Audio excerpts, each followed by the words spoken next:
국방부 장관 재임 시절에 수사 외입을 대통령실에서 어떤 방식으로 했는가, 그리고 대통령은 인지하고 있었는가, 여기에 대해서 관련성이 있는가, 이런 것들을 정확하게 따져야 되는 것이다, 이렇게 말씀을 드리겠고요. 네. 결국은 이런 것들은 만약에 사실로 드러난다면 국기문란 행위가 되는 거고요. 민주당에서도 그렇게 생각할 겁니다. 하하하 웃으면서 어떻게 이렇게 정무적 감각이 없을까? 총선 직전에 이렇게 도피하는 것처럼 보이게 만드느냐라고 생각을 할 거 아닙니까? 그러니까 너무 뻔한 거예요. 이건 도피가 아니라 정무적 감각이 너무나 떨어졌다. 이렇게까지는 얘기할 수 있지만 이 사안 자체를 완전히 정치적 프레임으로 걸어서 총선에서의 호재로 이용하려고 하는 것이 바로 저와 관련하여 제기됐던 여러 가지 의혹들에 대해서는 제가 이미 수차례에 걸쳐서 그러한 의혹들이 사실이 아니라는 점은 분명하게 말씀드렸기 때문에 다시 중보해서 말씀드리지 않겠습니다. 제가 임시 귀국한 것은 방산협력과 관련한 주요국 공안장 회의 참석하기 위한 겁니다. 체류하는 기간 동안에 공수와 일정이 조율 잘 되어서 조사받을 수 있는 그런 기회가 있으면 좋겠다는 생각입니다. 이번 귀국에 대한민국 외교관이 방산 때문에 대사로 나가 있는가요? 이 방산이라는 것은 숨어서 하는 작은 업무 중에 하나예요. 이게 그 이야기는 제가 왜 드리냐면은 방산 관련해서 주요국 대사들을 모아서 이렇게 회의하는 거 실제 처음이라고 합니다. 대부분 화상회의로 끝냈고. 네. 그럼 뭐냐? 기획 입국이죠. 기획 입국의 주체는 한동훈 비대위원장이 강하게 요구하니까 뭐 대통령이 수용한 거겠죠. 자, 그러면 이게 이종섭 대사가 들어오는 게 본질입니까? 아닙니다. 사실은 이종섭 대사가 출국 금지가 내려져 있었습니다. 출국 금지가 법무부에서 심의를 통해서 해제되는 과정, 거기에 어떤 힘이 작동했는가, 이걸 정확하게 우선적으로 밝혀야 되는 거고요. 더 근본적으로 들어가면은 국방부 장관 재임 시절에 수사 외입을 대통령실에서 어떤 방식으로 했는가, 그리고 대통령은 인지하고 있었는가, 여기에 대해서 관련성이 있는가, 이런 것들을 정확하게 따져야 되는 것이다, 이렇게 말씀을 드리겠고요. 네. 결국은 이런 것들은 만약에 사실로 드러난다면 국기문란 행위가 되는 거고요. 대통령의 안위에 대해서도 하나의 움직일 가능성이 있는 그런 중차대한 사건입니다. 그렇기 때문에 저는 한동훈 비대위원장이 이종섭 전 장관을 들어오라고 했다라고 이렇게 생각이 됩니다. 그러나 한편으로 생각해 보면요, 왜 이 총선 시기에, 이 중요한 시기에 이종섭 전 장관을 대사로 임명해서 호주로 내보냈을까? 윤석열 정부는. 이게 저는 제일 큰 의문이에요. 무엇이 두려워서? 뭐 공수처가 빨리 기회를 잡아달라고 했고 하나씩 풀어가야 할 것 같은데 어느 것부터 좀 풀어가야 될까요? 일단 공수처의 수사와 관련돼서 수사 일정을 아마 조율해야 될 것 같습니다.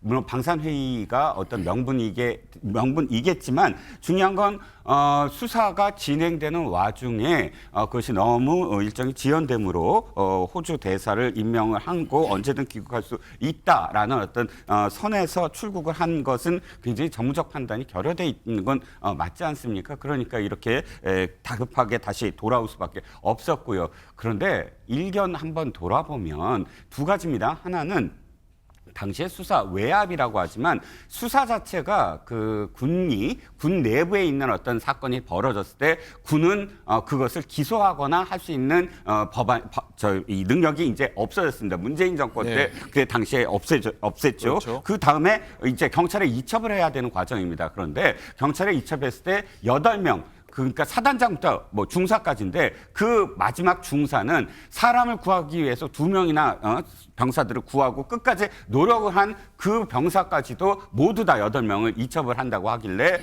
지금 국방부에서는 그러면 이 8명에 대해서 구체적인 어떤 혐의를 적시해서 다시 보고를 하라라는 지시를 내렸는데 그것을 수사단장이 그 지시를 어기고 그대로 이첩했다. 이게 첫 번째 사건의 본질이거든요. 그 다음 사건이 그렇다고 해서 이종석 국방장관이 수사를 하지 마라라고 한 것도 아니고 수사에 대한 보고를 하라는 거고 그 다음 그래서 이거를 외압이다 아니다라고 해서 공수처가 좀 수사를 하고 있는데 수사 자체는 저는 수사할 수 있다고 봅니다. 네. 하지만 이것은 국기문란이라든지 이렇게 프레임을 걸어서 또는 도피, 아니 공식적으로 대사가 발령이 돼서 임명돼서 그 나라에서 부임하고 일을 하는데 그걸 도피했다라고 표현하는 건 도리어 거꾸로 이렇게 얘기하죠. 진짜 민주당에서도 그렇게 생각할 겁니다. 하하하 웃으면서 어떻게 이렇게 정무적 감각이 없을까? 총선 직전에 이렇게 뭐 도피하는 것처럼 보이게 만드느냐라고 생각을 할 거 아닙니까? 그러니까 너무 뻔한 거예요. 이건 도피가 아니라 정무적 감각이 너무나 떨어졌다. 이렇게까지는 얘기할 수 있지만 이 사안 자체를 완전히 정치적 프레임으로 걸어서 총선에서의 호재로 이용하려고 하는 것이 바로 이 사건의 본질이라는 겁니다. 네. 일단 총선이 코앞에 당면한 문제고 위기 상황이라고 하니 일단은 대통령실에 대해서 좀 한 발짝 물러섰다. 이렇게 좀 봐야 될까요? 뭐 그렇게 봐야겠죠. 이번에 좀 대통령도 좀 뼈저리게 느끼고 국민의힘도 느껴야 될 게 아무리 옳고 그른 걸 떠나서 국민들이 현실 정치를 어떻게 인식하느냐. 인식의 문제라 이거죠.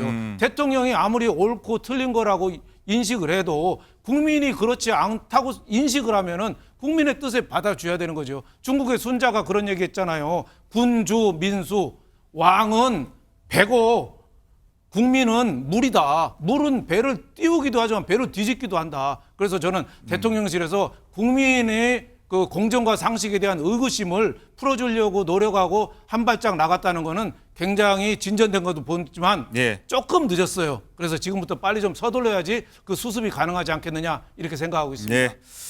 국민의힘과 윤석열 정부는 운명 공동체입니다. 저희는 민심에 순응하려고 노력하는 정당이고 민주당은 그렇지 않고 민심을 거부하는 정당입니다. 그 차이를 이런 상황들이 명확하게 보여주는 것이라고 생각합니다. 저희는 최선을 다하겠습니다. 고맙습니다. 이 갑작스러운 기국을 놓고 또 이런저런 얘기가 나오는데 일단은 방산 관련 회의를 아까 조금 전에 한번 지적해 주시긴 했지만 급조한 거 아니냐. 급조해서 만들어서 이준석 대사 기획한 거 아니냐 이런 얘기 나와요. 네, 앞서 패널분들이 말씀을 해주셨지만 이 회의 필요성에 대한 공감대는 있어도 이종섭 대사가 참여하는 방안은 원래 없었다는 얘기도 나오고 있습니다.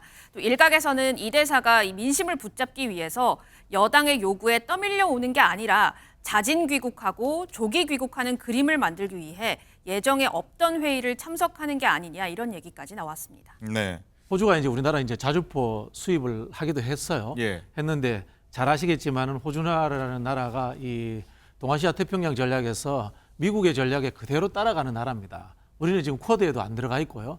그런 상황에서 전직 국방부 장관이 보통 이제 호주 대사라는 자리가 뭐 1급 실장이라든가 차관보 정도가 가는 자리인데 2단계, 3단계를 낮춰서 가야 될 이유가 존재하지 않는 거고요. 그리고 이제 이종섭 장관이라는 분의 경력을 보면요. 주로 야전군에서 경력을 쌓은 분이에요. 방산하고 전혀 관련이 없어요. 방산은 보통 주로 어떤 분들이 하시냐면은 연합사에서 전력기에 가시던 분들이 하는 자리예요. 그런 분들이 방산 관련 일을 하는데 이분은 방산의 전문성이라고는 전혀 없는 분입니다. 그런 사람을 방산이라는 핑계를 대가지고 억지로 왜 호주 대사에 임명했느냐라는 근본적인 문제부터 출발을 해야 되는 거고요. 두 번째는 아까도 말씀드린 것처럼 출국 금지가 되어 있었는데 법무부에서 그것을 해제하는 과정에 어떤 외압이 작용했는가 그 부분을 확인해야 되는 거고요. 아까 또 두 분이 놓치신 것 중에 이 최상병 관련 수사 외압 관련해 가지고 해병 1사단장이 왜 빠지게 됐는가라는 부분들 그 부분이 가장 핵심인데 그런 것들이 지금 전혀 규명이 되지 않고 있다는 겁니다. 앞서서도 또 빠뜨린 거 말씀드리자면 피의자 신분에 있는 사람인데 그렇게 중요하게 주장하는 호주 대사를 왜 내보냈냐는 거예요. 호주에서는 모르겠어요? 호주에는 그러면은 피의자 신분인 사람이 대사로 오는 그런 나라입니까? 대한민국에 대해서 얼마나 불쾌하게 생각하겠습니까? 윤영건 대표님 어떻게 보십니까? 뭐 해임 얘기까지 민주당에서는 주장을 하고 있고. 네, 뭐 어떻게 해임 좀- 얘기도 어떻게 나오고 좀- 있고 여당 예. 의원들도 뭐 해임 얘기를 일부에서 하시는 분이 있었어요. 예. 하지만 해임 얘기는 좀 현실적으로 좀 너무 지나친 거 아닌가 지나치다. 이런 생각이 좀 들어요. 예. 외교 관계는 호주라는 나라를 상대하는 거거든요. 그래서 우리 혼자만 할 수 있는 게 아니에요. 꼭 아그레망도 하고 여러 가지 그 신임장 제정도 하고 여러 가지 절차를 거쳤는데 그거를 우리 사정으로 하루 만에 해임한다 있을 수 없는 얘기고 저도 뭐 피의자를 대사로 임명한 거는 그렇게 좋아 보이지는 않습니다. 하지만 이왕 임명한 거예요. 엎질러진 물이에요. 그래서 잘할 수 있도록 하고 또 여기 귀국했잖아요. 그래서 공수처에서도 아마 바로 조사는 못할 겁니다. 왜냐하면 지금 공수처가 그 거의 무두일이에요. 무두일. 두목이 없는 공수처가 처장도 없고 뭐 부처장도 없고 좀 이 제대로 좀 조직이 안 돌아가거든요. 그래서 밑에 실무진도 지금 소환 조사를 아직 안 했기 때문에 시간은 좀 많이 걸리긴 하지만은 일단은 뭐 대사직을 유지하면서 그 공수처 조사에 성실하게 임하고 네. 어느 정도 해명이 되고 공수처하고 이거는 사전 협의가 좀 될 수 있다고 봐요. 어느 정도 조사가 끝났냐? 그럼 가도 되냐? 그래서 간 다음에 또 부르면 또 하루만이면 올 수 있잖아요. 뭐 그런 정도로 융통성을 기하는 게 현실적이고 합리적인 선택이 아닌가 이런 생각이 듭니다. 네. 이 부분을 제가 따져야 되겠는데요. 네. 피의자가 조사받고 수사받는 것을 융통성 마음대로 선택합니까? 조사받는 게 쇼핑입니까? 이야기는 한동훈 법무부 장관이 파리에서 급거 귀국한 송영길 전 대표에게 했던 말입니다. 똑같이 적용돼야 됩니다.